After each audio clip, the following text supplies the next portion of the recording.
Madame, Monsieur, bonsoir. Nouvelle pierre à l'édifice du programme des cités des métiers et des compétences. C'est le sujet que nous discutons ce soir dans cet épisode Question d'actu. La formation professionnelle constitue un levier essentiel à la condition toutefois qu'elle fasse l'objet de toute l'attention requise et qu'un contenu et un statut nouveau lui soient accordés en tant que filière prometteuse. C'est un extrait du discours de Sa Majesté le Roi Mohammed VI prononcé à l'occasion du 65e anniversaire de la Révolution du Roi et du Peuple. C'était le 20 août 2018. Un an plus tard, le souverain a une nouvelle fois fait référence à l'importance de la formation professionnelle pour la qualification des jeunes Marocaines et Marocains, notamment en milieu rural. Grâce à une insertion professionnelle réussie, ces jeunes deviendront productifs et contribueront au développement du pays, pour reprendre les termes du souverain. Entre ces deux discours, et bien plus précisément en avril 2019, la feuille de route 2023 pour le développement de la formation professionnelle est présentée devant le souverain par la directrice générale de l'OFPPT, Loubna Trécha, avec au cœur de cette stratégie ces fameuses 12 cités des métiers et des compétences. Et hier, Sa Majesté le Roi Mohammed VI a inauguré la Cité des métiers et des compétences de la région Rabat-Salé-Kénitra. C'est la 4e cité des métiers et des compétences à ouvrir ses portes pour accueillir les jeunes en formation après celle de Souss-Massa, de l'Oriental et celle de l'Ayoun Saqiya al-Hamra qui ont démarré la formation. On va en parler en détail dans quelques instants. À noter pour cette cité des compétences et métiers pour la région de Rabat-Salé-Kénitra, 6 pôles sectoriels, dont celui de l'industrie. Nous allons en parler en détail aussi dans cette émission. L'offre de formation est diversifiée et surtout tournée vers les nouveaux métiers. Nous en parlons ce soir en compagnie du directeur de communication de l'OFPPT, Youssef Chérif. Bonsoir et bienvenue sur ce plateau. Bonsoir, merci pour l'invitation. Marhaba. J'ai également le plaisir d'accueillir le président de la FENELEC, Ali El-Harti. Bonsoir. Merci beaucoup pour l'invitation. Merci à vous de l'avoir accepté, de répondre à nos questions. Alors, un constat d'abord, le besoin est là. Il y a beaucoup de jeunes, notamment des NEET, qui ne sont ni en formation, ni en éducation, ni suivent un cursus éducatif. Beaucoup de ces jeunes Marocains. Alors, avec cette inauguration, comment cette nouvelle structure, Youssef Chérif, répond à la demande de la région de Rabat-Salé-Kénitra? Puis nous élargirons le débat sur les autres régions du royaume. Très bien.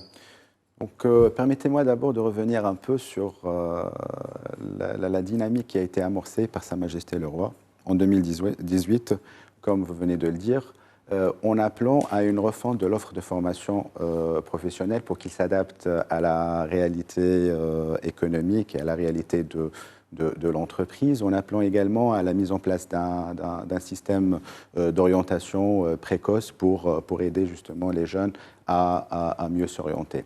À ce moment-là, donc, une commission a été nommée par Sa Majesté le Roi, que Dieu l'assiste, pour travailler sur une nouvelle feuille de route de la formation professionnelle qui a été présentée devant Sa Majesté en avril 2019.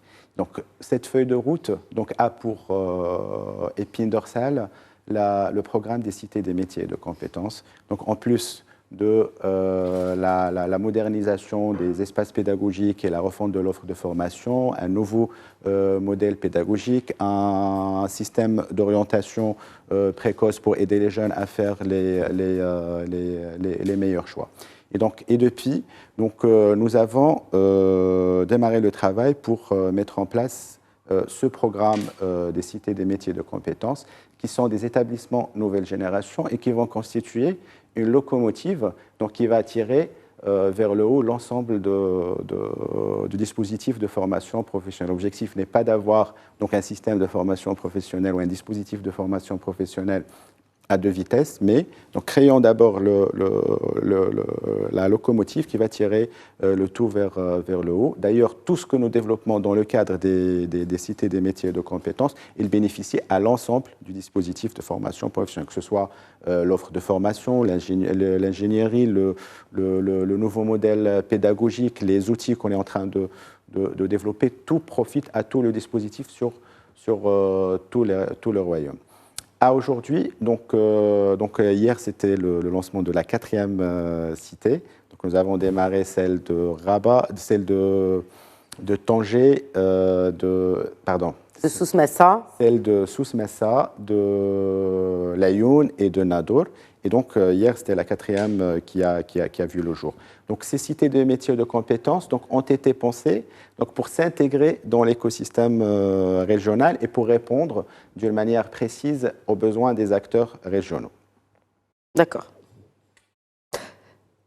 Je vous laisse finir peut-être. Oui. D'ailleurs, l'offre de formation des cités des métiers de compétences a été pensée dans une démarche d'intelligence collective et de co-construction, donc en mobilisant tous les acteurs. Nous avons créé 17 commissions sectorielles, une commission par secteur, donc qui regroupe les professionnels du secteur, la CGM, les départements ministériels concernés et les entreprises de référence du secteur pour justement prendre l'offre de formation, l'analyser, la diagnostiquer, voir quelles sont les filières qui ne sont plus d'actualité, donc à supprimer, les filières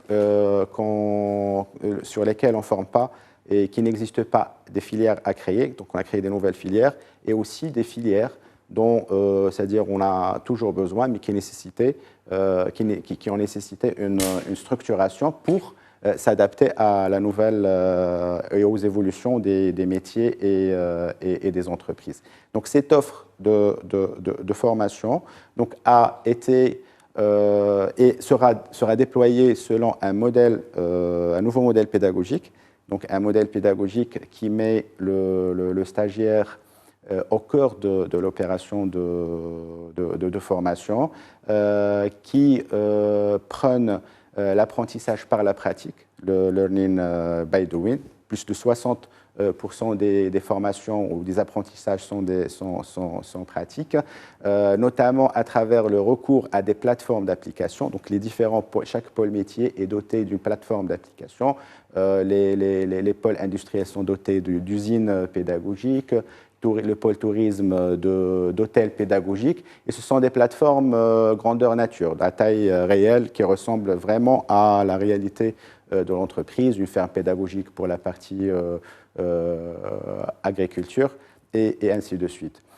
Le modèle pédagogique aussi se base beaucoup sur la digitalisation, donc que ce soit en utilisant les digital tools, que ce soit en utilisant les différentes plateformes digitales d'apprentissage, donc notamment pour le digital learning, et aussi les différents simulateurs. Donc, on utilise différents outils de simulation, par exemple le simulateur de soudure, le simulateur de peinture. Donc, c'est-à-dire que là, l'avantage, c'est qu'on peut apprendre par l'erreur, parce qu'on n'a pas peur de faire des erreurs ou de gaspiller des choses. C'est un modèle pédagogique aussi qui met les soft skills et donne une grande importance aux soft skills, plus de 30% des apprentissages, du contenu de la formation, ce sont des soft skills. Et là, quand je dis soft skills, je parle des compétences linguistiques, des compétences comportementales, des compétences numériques et des compétences entrepreneuriales. Et les CMC bénéficieront également d'un système de gouvernance sous forme de SA, donc qui implique dans son conseil d'administration l'État, les professionnels et les acteurs de la région pour pouvoir avoir une certaine agilité et pouvoir évoluer en permanence et s'adapter aux besoins des professionnels.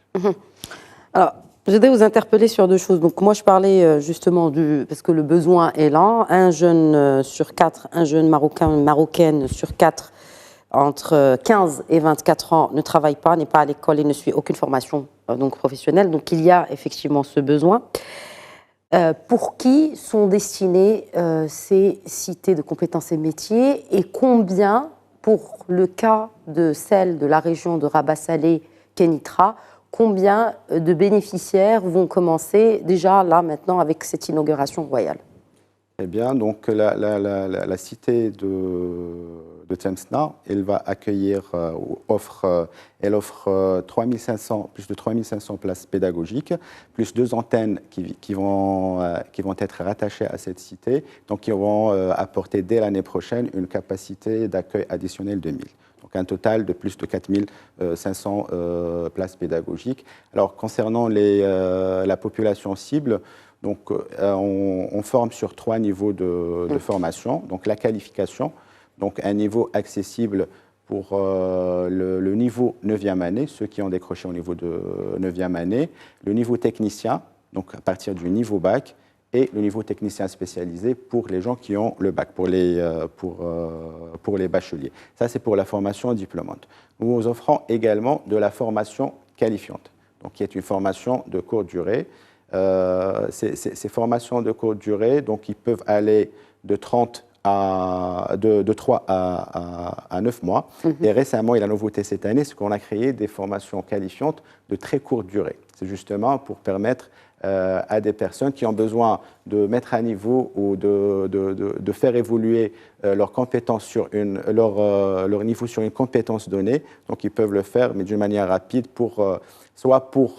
ils sont en quête, soit ils sont en recherche de travail, soit ils sont en quête de reconversion, ou bien ils veulent se maintenir à jour par rapport à leur pratique métier. Alors, on a parlé des bénéficiaires, des formateurs. Qui va former ces jeunes? Alors, qui va former ces jeunes? Donc, nous avons recruté pour la cité de Rabat, Salih Netra, une centaine de formateurs. Donc, ce sont des formateurs qui ont été choisis selon un processus de recrutement rigoureux. Ce sont des formateurs qui ont bénéficié d'une formation, d'une part sur la partie technique, donc c'est-à-dire dans les filières sur lesquelles ils vont enseigner, également sur les équipements dernière génération qu'on a pu acquérir. Et une deuxième partie de la formation a concerné la partie pédagogie, notamment parce que là, on intègre de nouvelles pédagogies, telles la pédagogie active, la classe inversée, en plus de formation en soft skills. Très bien. Et ce qui est important aussi, parce qu'il ne suffit pas de former juste sur le corps de métier, mais aussi de comment se vendre, comment communiquer au sein d'un établissement X, notamment dans les nouveaux métiers. Justement, en parlant de nouveaux métiers, on a parlé maintenant du besoin, parce qu'effectivement, il y a beaucoup de jeunes qui ont besoin de ces formations. Quid du secteur privé aujourd'hui? On a souvent entendu qu'il y a une adéquation entre l'offre et l'offre du marché et aussi les demandes de vous en tant qu'industriel. Comment ce genre d'initiative, très louable d'ailleurs, c'est une pionnière en Afrique, détrompez-moi, chérie. Oui, absolument. Voilà, c'est une première en Afrique. Comment cela répond-il concrètement à vos besoins en tant qu'industriel? Alors, c'est un débat qui est éternel, c'est-à-dire l'adéquation entre ce que propose aujourd'hui l'OFPPT ou d'une manière générale le secteur académique, les écoles d'ingénieurs, etc., avec notre besoin. Mais laissez-moi vous dire que nous voyons d'un très bon œil tout ce qui se fait aujourd'hui par l'OFPPT, parce que nous, notre principale attente, la Khadija, c'est d'être compétitif. Et comment être aujourd'hui compétitif si nous n'avons pas aujourd'hui des ressources qui sont qualifiées? L'objectif pour nous en tant que privé, c'est faire bien du premier coup, à un moindre coût et à tous les coups. Et donc, si aujourd'hui nous n'avons pas une main-d'œuvre qui est qualifiée, on n'arrivera jamais à être compétitif. Parce qu'aujourd'hui, rappelons-le, que nous ne sommes pas les seuls en Afrique à vouloir être compétitifs. Nous avons aujourd'hui une concurrence qui se fait de plus en plus agressive par des concurrents qui sont habituels, en Turquie, l'Égypte, Tunisie, etc. Nous avons aussi de la concurrence qui nous vient de plus en plus de Chine. Cette fois-ci, ils ont des ressources qui sont extrêmement qualifiées. Et donc, si aujourd'hui, nous avons déjà du mal, nous, en tant qu'entreprise, à être compétitifs quand il s'agit d'acheter de la matière. Si en plus de ça, on doit aussi lever cette difficulté qui est liée à une formation qui n'est pas de qualité, c'est vraiment nous exposer d'une manière très très forte sur un marché qui devient de plus en plus agressif, comme j'expliquais. Et donc pour nous, il est plus que nécessaire aujourd'hui que le Maroc investisse davantage dans l'élément humain, Donc ce capital immatériel qui fait toute la différence. Et en tout cas, c'est un point de différenciation aujourd'hui qui est énorme vis-à-vis des pays qui sont concurrents. Et donc nous sommes complètement, c'est-à-dire vis-à-vis de l'OFPPT, on a des commissions, nous travaillons ensemble aujourd'hui pour... Vous avez été concerté pour justement le choix aussi des filiales qui sont proposées dans ces cités des métiers et des compétences, le secteur privé. Complètement. Donc vous avez eu votre rapport sur justement les filières qui seront... Nous donnons notre avis, nous avons cet apport. Ça reste quand même assez compliqué parce que, comme vous le savez tous, nous sommes aujourd'hui à la veille d'une révolution qui est très forte imposée par l'intelligence artificielle. Donc il y a pratiquement 80% des métiers qui vont disparaître dans les 20 ans. J'allais vous interpeller sur cela, mais si vous en parlez maintenant, donc, en effet, il y a des questions à se poser quand même. Un exercice d'équilibriste qui est compliqué, c'est anticiper sur quels seront les métiers de demain. Moi, je suis très ravi aujourd'hui de vous annoncer qu'aujourd'hui, dans les CMC, il y a aujourd'hui des filières en intelligence artificielle qui représentent quand même un métier qui est très très fort de demain. Rappelons aussi autre chose, un élément de différenciation aussi très fort, c'est l'âge moyen en Afrique. L'âge moyen en Afrique est de 20 ans, en Europe est de 45 ans.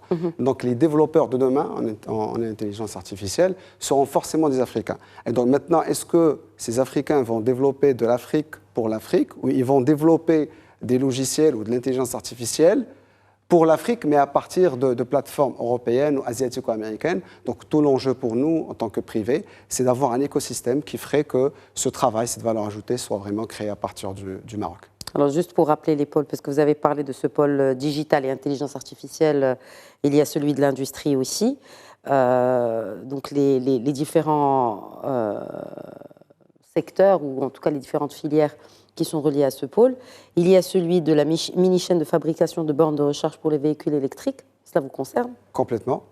C'est la 6e association de notre fédération, la mobilité électrique. Exact.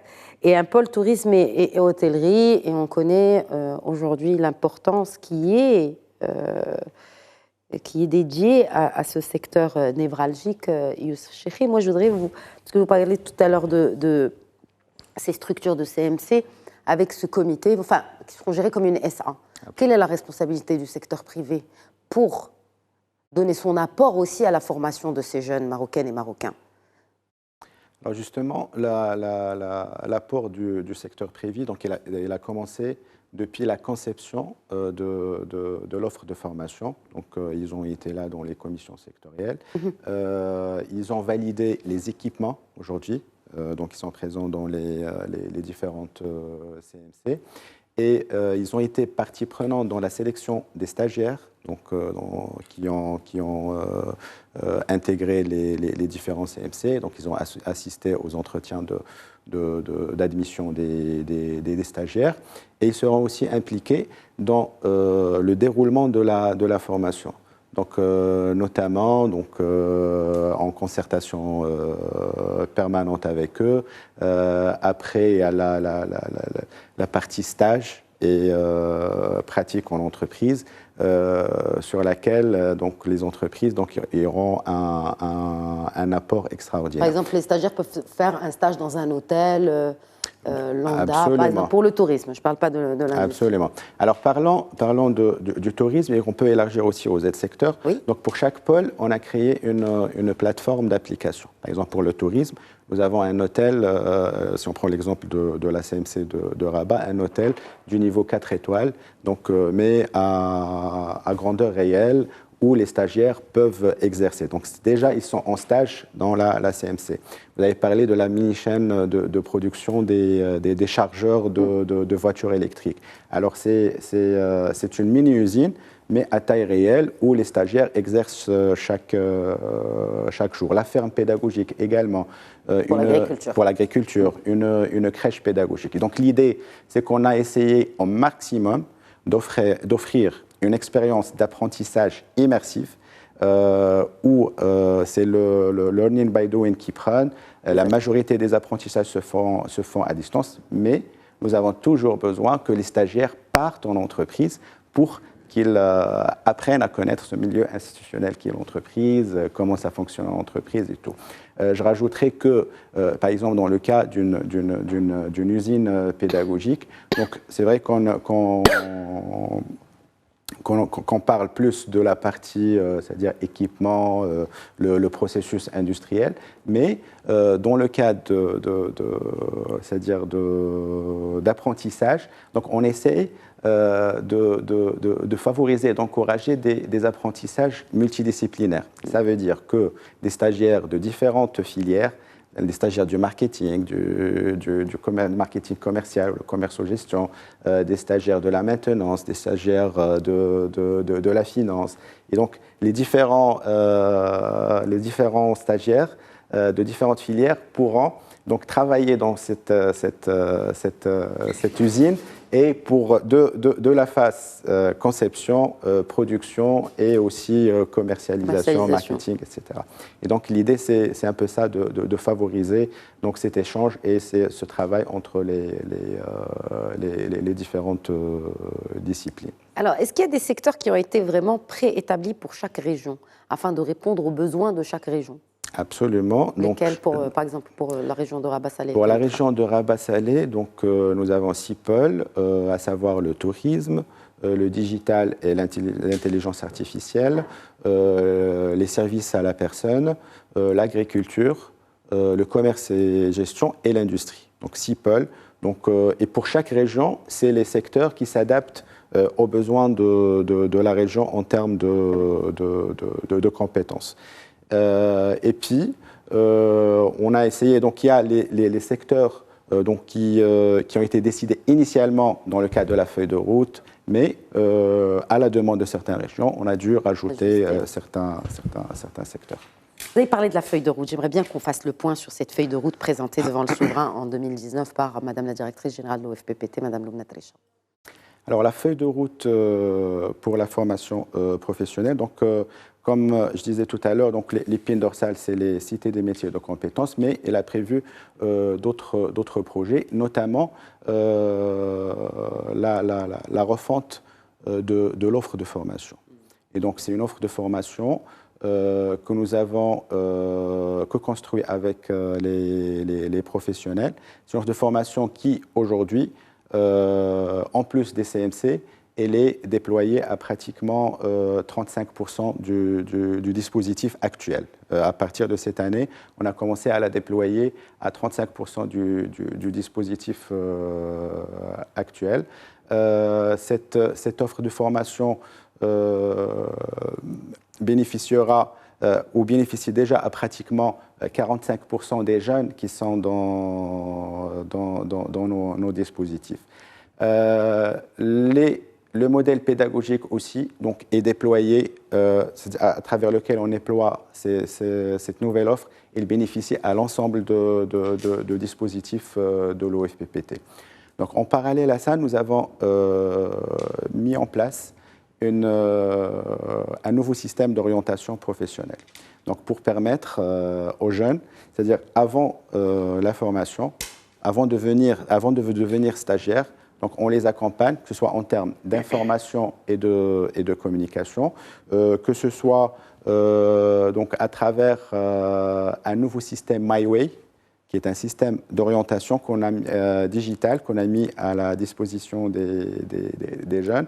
Donc la première étape, c'est de passer un test d'orientation. Donc c'est un test d'intérêt professionnel, donc qui permet aux jeunes d'abord de se connaître lui-même, mais aussi de connaître quelles sont les filières qui s'approchent, ou les secteurs qui s'approchent le plus de son profil. Ça nous change complètement de cette image que nous avions de la formation professionnelle, c'est-à-dire que c'était juste quelque chose pour ceux qui n'auraient pas réussi dans un cursus scolaire, alors qu'en vous écoutant, c'est-à-dire que oui, cela prouve qu'effectivement le stagiaire est au cœur de la formation, mais pas que. Il y a beaucoup d'anglicismes sur ce que j'ai remarqué de ce que vous proposez dans ces CMC.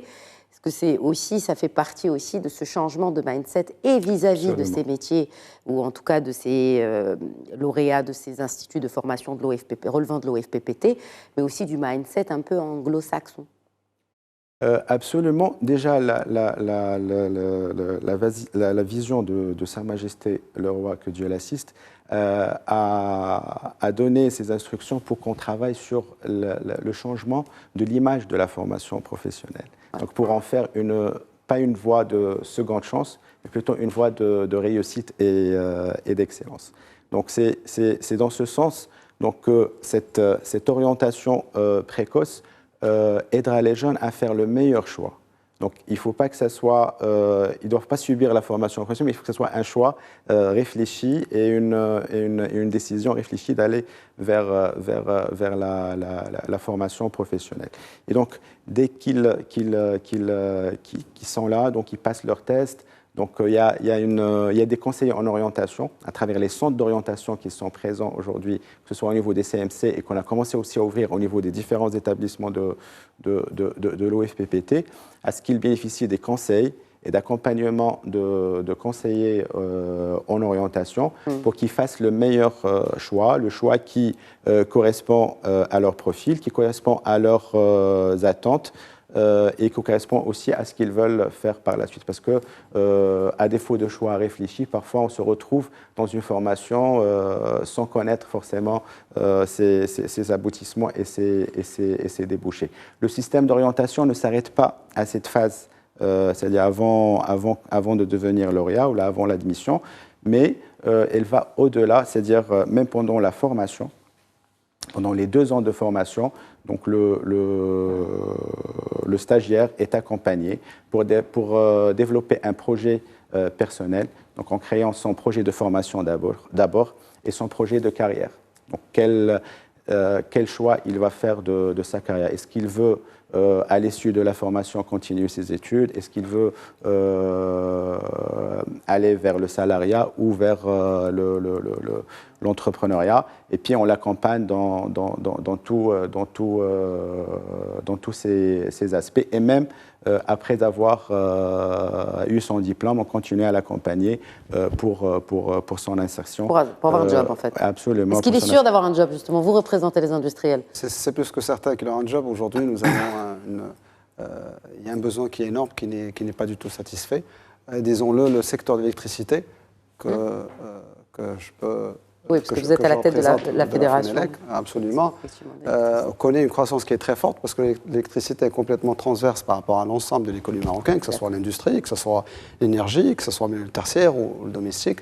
Et donc nous voyons aujourd'hui qu'il y a une très forte croissance dans ce secteur, avec pas forcément on va dire la qualité humaine en termes de normes suffisants pour pouvoir accompagner cette croissance. Si de surcroît, nous mettons dans la balance tout le potentiel en Afrique, là, clairement, nous encourageons vivement ce que fait aujourd'hui l'OFPPT pour qu'il y ait davantage plus de lauréats à nous offrir. Maintenant, je voudrais quand même revenir à une question que vous avez posée à M. Youssef concernant l'apport du privé.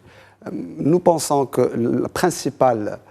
ou l'apport principal aujourd'hui du privé. De l'adresser à l'OFPPT et pas au secteur privé, mais vous faites bien de compléter effectivement. Absolument, vous avez parlé de la Khadija, d'un écosystème conversion d'énergie, ou plus exactement les bornes de recharge. Oui, effectivement, un de nos rôles, c'est de dire voilà ce que seront aujourd'hui les métiers de demain. La conversion d'énergie est clairement un métier de demain. Je m'explique. Nous pensons que l'énergie sera de plus en plus électrique. Donc on aura de plus en plus de voitures électriques, et on aura de plus en plus de l'énergie sous forme électrique. Donc on aura besoin forcément de conversion d'énergie. Quand on parle de conversion d'énergie, c'est chargeur de batterie de véhicules, c'est aussi un onduleur solaire qui va convertir l'énergie en DC, en continu, en alternative pour qu'on puisse la consommer.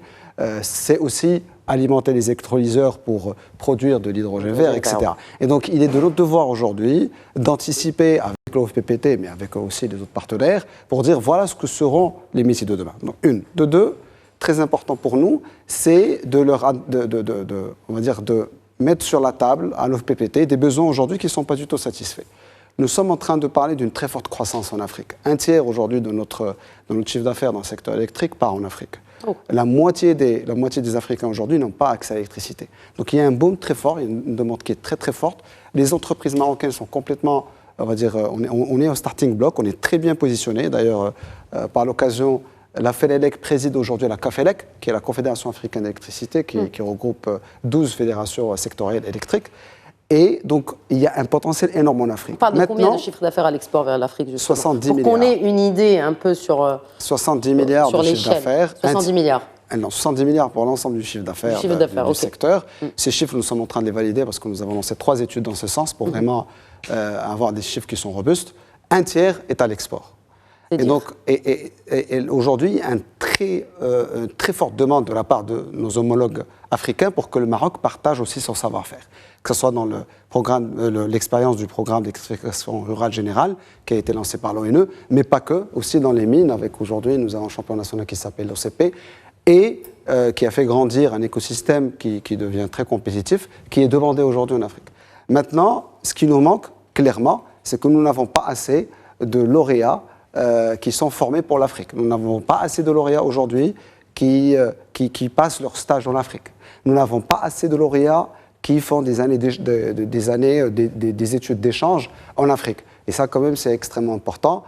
Pour ceux qui ont fait des études à l'étranger, il y a des programmes qui sont très ambitieux, dont le but aujourd'hui est de favoriser une cohérence et une cohésion entre les pays européens ou même asiatiques. Nous devons aujourd'hui faire la même chose. C'est-à-dire que l'OFPPT aujourd'hui, une de nos propositions, c'est qu'on parte davantage vers l'Afrique. Rappelons que l'OFPPT a déjà 8 centres de formation en Afrique. Vous confirmez? Ça, c'est... Je n'ai pas les chiffres, mais vous êtes avec nous. Donc... C'est des centres de formation donc, qui ont été justement, si vous voulez qu'on revienne sur un peu l'activité de l'OFPPT en Afrique. Donc nous sommes sur 2 aspects. D'abord, nous accueillons des stagiaires africains au Maroc, donc 1 millier de stagiaires donc, viennent chaque année. Donc, ils suivent leurs études au Maroc. Et le deuxième volet, c'est l'accompagnement des pays africains dans la mise à niveau de leurs dispositifs de formation professionnelle, notamment à travers un diagnostic et puis de l'assistance technique pour la mise en œuvre de tout ça. Et là, je rappelle que l'OFPPT a un statut de développeur vis-à-vis de la Banque islamique de développement, donc qui finance un certain nombre d'activités en Afrique.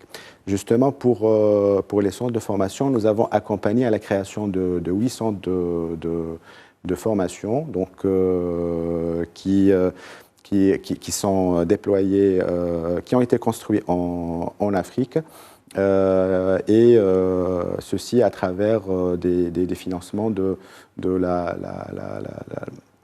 la Fondation Mohamed VI pour le développement durable. La question que je me pose, parce que là on est en train de parler justement de cette ouverture et qu'effectivement aujourd'hui c'est une mondialisation de la matière grise mais aussi de la main-d'œuvre, comment s'assurer de garder ces jeunes lauréats de ces centres de formation à Ali Harti? C'est tout le challenge aujourd'hui que se fixe le secteur privé, parce qu'effectivement, vous pouvez former une ressource, et au final, si vous n'êtes pas compétitif en tant qu'entreprise, il partira ailleurs. Alors, dans compétitif, c'est que le coût, pour le coût, ou aussi c'est les conditions de travail? C'est l'entreprise qui doit être compétitive vis-à-vis du salarié. Si un salarié aujourd'hui trouve... Parce que généralement, compétitif, ça veut dire que c'est bon marché. Enfin, entre guillemets. Non, c'est l'entreprise qui doit être compétitive. L'entreprise doit offrir un meilleur salaire que ce que pourrait avoir un jeune diplômé en Europe. D'où l'importance de créer la marque marocaine, Made in Morocco, de plus en plus, pour ramener aujourd'hui, pour qu'il y ait l'investissement de plus en plus dans ce qui appartient au Maroc, donc notamment la marque Made in Morocco, pour par la suite être vendeur et pas forcément consommateur. Je donne un exemple. Aujourd'hui, nous avons des jeunes qui sont formés pour le métier de l'intelligence artificielle ou d'une manière générale, nouvelles technologies, des logiciels. Nous avons aujourd'hui, entre FENELEC, on va dire Fédération des entreprises électriciennes, et l'APEBI, qui sont dans les systèmes d'information, nous sommes en mesure aujourd'hui de développer des logiciels pour la gestion des réseaux électriques. Donc l'idée, c'est au lieu que ces jeunes travaillent, partent en Europe, au Canada, aux États-Unis, pour développer ces logiciels pour le compte des entreprises étrangères, pourquoi pas le faire à partir d'une plateforme marocaine et que ces mêmes Marocains puissent par la suite eux-mêmes vendre ces produits, ces logiciels à ces entreprises en Europe. Rappelons-le que de plus en plus de jeunes aujourd'hui fuient en Europe, fuient les métiers techniques et technologiques. Et donc pour nous, c'est une excellente opportunité pour positionner les lauréats marocains sur des métiers aujourd'hui qui sont plus attractifs pour les jeunes européens. Alors, on a parlé de ces filières et c'est très important aussi de mettre en avant le travail des autres centres de l'OFPPT, mais aussi des autres centres de formation. Quelle complémentarité y a-t-il entre ces différentes offres de formation, Youssef Chérif ? Justement, l'offre de formation des cités des métiers de compétences a été pensée en parfaite complémentarité avec le dispositif actuel et en prenant en considération donc, les besoins des professionnels et aussi les territoires.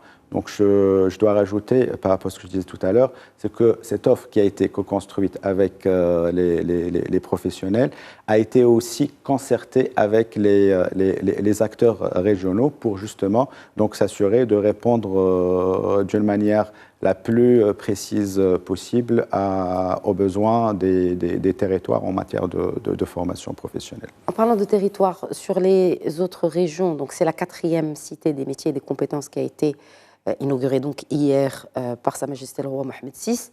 Il y a 3 autres. Si vous pouviez nous en parler un peu, est-ce que la formation y a commencé déjà ? Justement, donc 3 cités des métiers donc ont ouvert leurs portes cette rentrée, notamment celle de Souss Massa, celle de l'Oriental et celle de l'Ayoun Saqi al-Hamra. Celle de Rabat, donc on a eu l'honneur de l'avoir inaugurée par Sa Majesté hier. Donc 3 autres cités vont ouvrir prochainement, donc qui sont en cours d'achèvement, donc notamment celle de Casablanca, celle de Tanger et Bni Mellal. Et puis pour les autres cités, pour compléter les 12, donc ils sont aussi donc leurs travaux de construction. C'est un travail titanesque. Je veux dire, les travaux ont commencé il y a quoi ? Il y a 3 ans. Il y a eu le Covid entre-temps. Absolument. Et là, à la fin de 2023, 7, en tout cas, vous avez déclaré, vous avez annoncé la finalisation de 7 CMC. Justement, donc c'était... C'est quand même à applaudir, hein, c'est une prouesse. Justement, c'est un projet super stratégique pour l'OFPPT. C'est une feuille de route donc qui a été présentée devant Sa Majesté. Sa Majesté lui-même a assisté à 3 réunions lors de la préparation de cette feuille de route.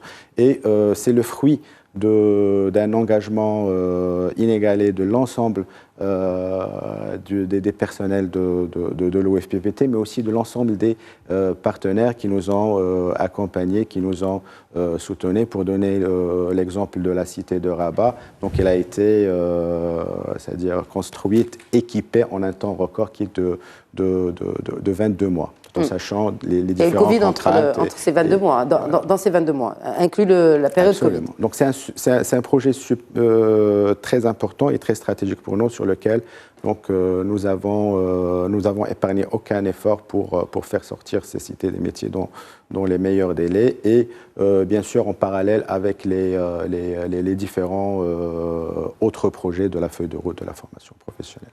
Un dernier mot peut-être par rapport à ces formations. Donc, il y a toutes les formations qui vont commencer, c'est-à-dire les formations de courte durée, celles diplômantes et celles de quelques mois aussi. Oui, absolument. Les formations qualifiantes. Elles peuvent être de quelques mois comme de quelques jours. Je rajouterai aussi que pour la première fois, ces cités de métiers et de compétences, ils sont dotés, c'est-à-dire de structures dédiées à la formation continue en entreprise. Donc chaque cité elle a son propre catalogue de formation continue à offrir aux entreprises, c'est-à-dire pour les salariés qui sont en activité pour accompagner les entreprises dans la mise à niveau de leur capital humain. Une question se pose. Alors, qu'en est-il des jeunes du monde rural ? Est-ce qu'il y a un ciblage spécifique à ces jeunes-là? Absolument. Alors justement, les cités des métiers de compétences, et là, vous me donnez l'occasion de parler d'un des espaces importants des CMC, qui sont les espaces de vie. Donc chaque CMC est doté d'espaces de vie, notamment une maison de stagiaires. C'est un internat? Internat, donc avec de la restauration, des espaces de rencontres, des terrains de sport. Donc l'idée, c'est de créer un environnement donc, favorable à l'épanouissement des stagiaires. Et donc, pour les gens qui viennent de régions lointaines, les stagiaires, donc, ils pourront, c'est-à-dire, ils ont une possibilité d'être hébergés et de bénéficier de ces espaces de vie au niveau et même pour les campagnes de communication que nous menons pour recruter les stagiaires. Donc nous allons même dans les localités rurales pour justement informer et sensibiliser. Donc c'est ça en fait, c'est la proximité, c'est de cette proximité que je faisais allusion, c'est-à-dire est-ce qu'on va vers ces jeunes-là pour les recruter justement, donc dans le cadre de notre campagne, des dernières campagnes d'admission, donc on a fait des activations terrain dans le monde rural aussi pour sensibiliser et inciter ces jeunes à venir s'inscrire dans la CMC de Rabat. L'OFPPT et la FENELEC, c'est une alliance de longue date. Absolument. Si, Ali. Absolument. Je pense que nous avons été comme fédération pionnière à établir les programmes avec l'OFPPT. Je reviens à ce que vous avez dit concernant le monde rural. Je salue toutes les forces vives du monde rural parce qu'une bonne partie de l'électrification rurale a été faite par des personnes qui nous venaient du monde rural. Et c'est très important à signaler. Oui. Et ce sont des personnes qui sont d'une intelligence rarissime. Et qui connaissent bien leur région, c'est ça en fait. C'est et qui sont assez intelligents pour pouvoir eux-mêmes choisir leur destinée. Donc il ne faut peut-être même pas aller les chercher, ils savent exactement quoi faire. Maintenant, il faudrait juste peut-être leur offrir un complément de formation en termes de soft skills. Je reviens à ce que vous avez dit comme la relation avec l'OFPPT et la FENELEC. Alors la FENELEC, elle a en gestion avec une autre fédération qui est la FIM, d'autres instituts, l'Institut de formation au métier des énergies renouvelables et efficacité énergétique, qui sont, on va dire, complémentaires en formation qui sont proposées par les OFPPT. Ce n'est pas complètement exclu que des fois nous offrons exactement le même programme, mais ça reste quand même une concurrence qui est complètement saine et qui crée de la valeur ajoutée. Alors la FENELEC, comme j'expliquais tout à l'heure, son rôle aussi c'est de proposer des axes de croissance ou les métiers de demain. Et donc nous appelons à développer davantage de métiers, donc tout ce qui est renouvelable, mais aussi un métier qui est un métier d'avenir. Quand vous dites renouvelable, c'est pour quelle région déjà? Parce que là, on n'a parlé que de cette cité de Rabat, Salé Kenitra. Est-ce qu'il y a des régions en cible? Parce que j'imagine, c'est sur cela que j'ai interpellé Séchéri tout à l'heure. Chaque région a sa spécificité, ses besoins et aussi son écosystème industriel, agroalimentaire, d'énergie renouvelable. Nous sommes extrêmement sensibles à ce qui est du développement qui soit fait dans les régions. D'ailleurs, Sa Majesté l'Insro nous a fait l'honneur, l'immense plaisir et l'honneur de nous adresser une lettre lors de la première journée nationale de l'industrie qui a été co-organisée entre le ministère de l'Industrie et de Commerce et la CGEM. Et il a appelé à ce que l'industrie se positionne sur des nouveaux métiers, sur les métiers d'avenir, sur des métiers de souveraineté. Et là, clairement, quand on parle de l'énergie ou de l'eau, ce sont là deux métiers de souveraineté.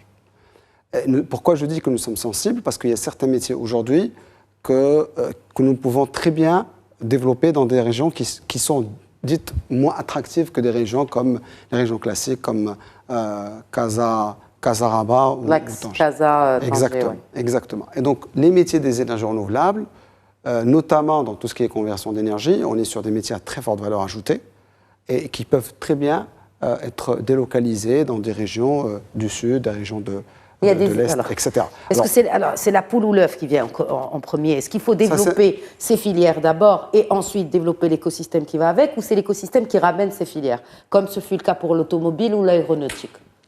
C'est l'œuf et la poule. C'est jamais évident. Maintenant, je salue quand même le grand travail qu'a fait le ministère de l'Investissement en sortant la charte de l'investissement. Et je profite de cette occasion pour dire quand même deux mots. L'État, aujourd'hui, sans plafonner l'aide, peut aller jusqu'à 30% d'aide aux industriels qui souhaitent se lancer dans des nouveaux projets. C'est quand même important. Il y a un sondage qui a été fait et malheureusement, 70% des chefs d'entreprise n'ont pas pris connaissance de cette charte d'investissement. Il est du rôle aujourd'hui de la CGM et aussi du rôle des fédérations que de communiquer massivement avec nos industriels, avec nos membres, pour leur dire que c'est réel. L'État aujourd'hui, quand il vous propose d'aller jusqu'à 30% de votre investissement, c'est quand même très très fort, ça rend les projets complètement bancables. Mon message est très clair pour les chefs d'entreprise. Il faudrait aujourd'hui s'intéresser davantage à ce que propose aujourd'hui cette charte d'investissement qui, pour certaines régions, peut proposer jusqu'à 10%. Et ça reste quand même, ces 10% vont largement compenser tout ce qui est déficit logistique pour des régions aujourd'hui qui sont, on va dire, qui connaîtront forcément un surcoût lié à une logistique en comparaison avec des régions qui sont bien loties en termes logistiques. Je finirai par un sujet qui est très important, c'est le sujet de l'eau. Sa Majesté l'Insro a demandé, encore une fois, à se positionner, à ce que l'industrie marocaine se positionne sur les métiers d'avenir et de souveraineté. Et il se trouve que l'eau, aujourd'hui, est un métier d'avenir, est un métier de souveraineté. Le Maroc, via quoi? Via les usines de dessalement? Exactement.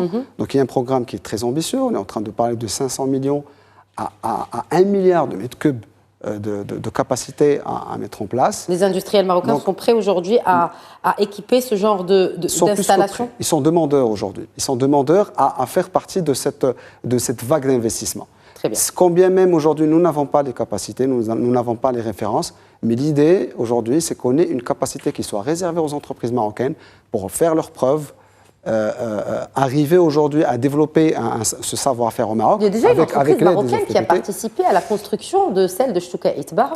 Aujourd'hui, l'ensemble des stations de dessalement sont réalisées par les entreprises marocaines. Ce qui nous manque aujourd'hui, c'est l'engineering. Et l'engineering ne peut pas se développer sans qu'il y ait une confiance qui soit adressée à ces entreprises marocaines. Et étant donné que ce métier est souverain pour le Maroc, mais pas que pour le Maroc. Mais les énergies renouvelables, c'est la même chose. Quand vous parlez de ces chauffe-eau, quand vous parlez des énergies renouvelables, peut-être aussi penser petit, créer de petites structures qui sont à la portée de ces investisseurs marocains et de ces chefs d'entreprise marocains. C'est pour ça que je parlais d'écosystème tout à l'heure. Peut-être que de mettre en place cet écosystème industriel afin d'abriter aussi ces ressources, Inch'Allah, qui sortiront de tous ces centres de formation dont dispose le Royaume. Complètement. Nous faisons aujourd'hui, on va faire notre partie du travail avec la CGM. La FENELEC adressera une feuille de route à la CGM concernant des propositions qui sont complètement concrètes. Très bien. Par rapport à des incentives que nous demandons aujourd'hui de l'État. Et en face, nous, on s'engage à des emplois, à la création d'emplois, à la création de richesses. Incentives de quelle nature? Puisque vous êtes là, peut-être que le message va passer à l'État. D'aujourd'hui, une forme de préférence nationale pour permettre aux entreprises marocaines aujourd'hui à avoir accès à ces programmes ambitieux, que ce soit dans le domaine de l'énergie renouvelable ou le domaine de l'eau. C'est l'application de la loi, tout simplement, celle qui concerne la commande publique. Mais en plus de ça, il y a beaucoup de références qui sont exigées aux entreprises marocaines. Et les entreprises marocaines n'ayant pas ces références, des fois, peuvent être exclus. Il faudrait que, en tout cas, il faudrait qu'on travaille ensemble. Voilà, qu'il y ait concordance et qu'il y ait aussi le savoir-faire, mais je ne doute pas du savoir-faire du Made in Morocco que vous défendiez d'ailleurs tout à l'heure. Quand il y a de l'intérêt, même quand on n'a pas le savoir-faire, nous sommes capables d'aller aujourd'hui chercher ce savoir-faire et capitaliser dessus. Donc c'est une question de confiance. On a besoin de confiance. Voilà, c'est une question de confiance. Un dernier mot, Youssef Chikri. Donc, 3 nouveaux centres qui vont ouvrir avant la fin de l'année. Et pour terminer les 12 régions, c'est pour l'horizon. Pour terminer, c'est l'horizon 2024-2025. Inch'Allah. Inch'Allah. J'aimerais bien rebondir sur ce que disait Siharti. Pour dire qu'aujourd'hui, l'OFPPT, il travaille en parfaite concertation et en toute intelligence collective avec les professionnels. Oui. Donc justement, pour avoir une offre de formation qui s'adapte à la réalité professionnelle et pour accompagner les différentes stratégies économiques et d'investissement du Maroc. Donc c'est justement pourquoi nous sommes allés vers des cités des métiers de compétences à caractère régional pour répondre à la réalité de la région, des cités des métiers de compétences qui ont donc une gouvernance sous forme de SA pour offrir l'agilité. Pourquoi cette gouvernance en SA? Déjà pour avoir les professionnels dans le conseil d'administration, ce qui les responsabilise et ce qui leur donne la possibilité de contribuer, de décider dans les filières que nous allons c'est-à-dire mettre en œuvre.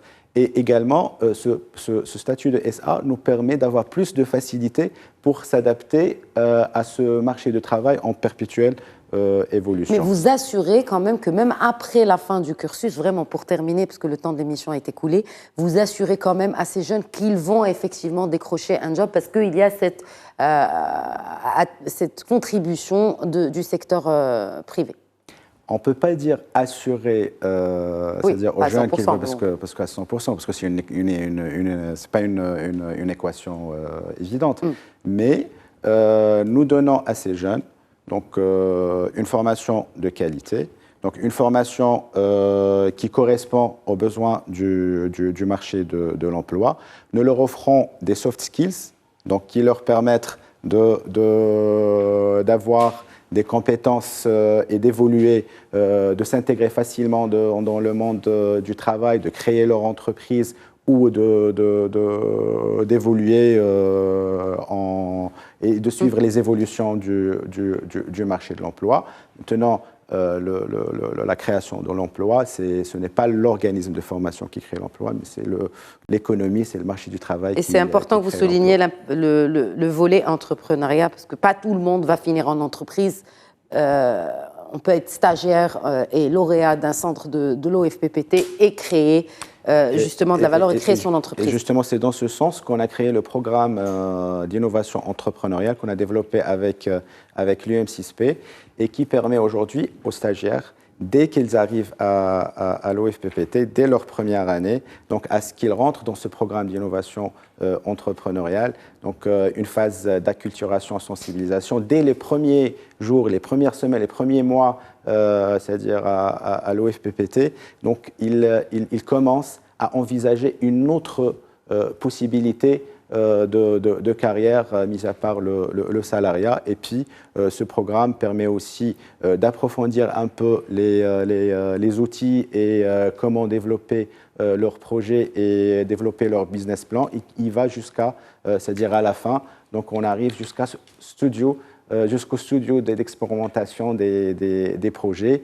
Et puis, les stagiaires pourront sortir c'est-à-dire au moment de leur c'est-à-dire diplomation avec un projet de création d'entreprise. Merci beaucoup Youssef Chekhi, merci Ali Harti. C'est moi qui vous remercie. Merci d'avoir participé à ce débat. J'ai commencé par un extrait d'un discours du souverain, je vais finir avec un autre extrait qui est très parlant d'ailleurs. Je cite: l'obtention du baccalauréat et l'accès à l'université ne constituent pas un aboutissement en soi. Ce qui importe vraiment, c'est d'acquérir une formation qui ouvre des perspectives d'insertion professionnelle et de stabilité sociale. Fin de citation. Sur ce, je vous souhaite une excellente soirée à tous.